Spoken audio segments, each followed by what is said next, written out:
बैलगाडी नाही, ही शेकडो वर्षाची श्रद्धा आहे। हा फक्त सोहळा नाही तर महाराष्ट्राच्या संत परंपरेचा जिवंत इतिहास आहे। आज आपण पाहणार आहोत संत एकनाथ महाराज पालखी सोहळ्यातील एक अद्भुत परंपरा।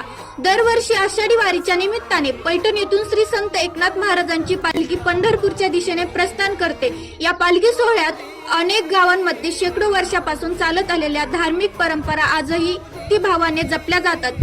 यापैकी एक अनोळखी परंपरा म्हणजे हटकरवाडी गावातील बैलगाडी ओढण्याचा सोहळा।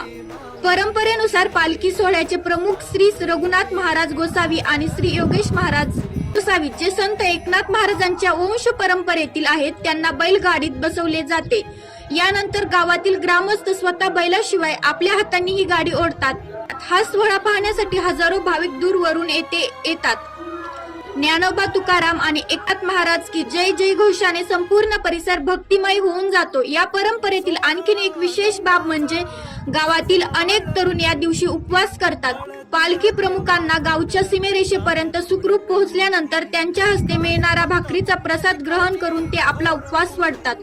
ही परंपरा केवळ धार्मिक विधी नसून सेवा, समर्पण, एकता आणि संतांवरील अढळ श्रद्धेचे प्रतीक मानली जाते। आधुनिक काळातही गावकरी ही परंपरा तितक्याच उत्साहाने आणि भक्तिभावाने जपत आहेत। महाराष्ट्राच्या संत परंपरेतील अशा अनेक प्रेरणादायी आणि ऐतिहासिक परंपरा आजही आपल्या संस्कृतीला जिवंत ठेवत आहेत। तुम्हाला ही माहिती आवडली असेल तर व्हिडिओला लाईक करा, शेअर करा आणि अशाच पूर्ण बातम्यांसाठी आमच्या चॅनलला फॉलो करा।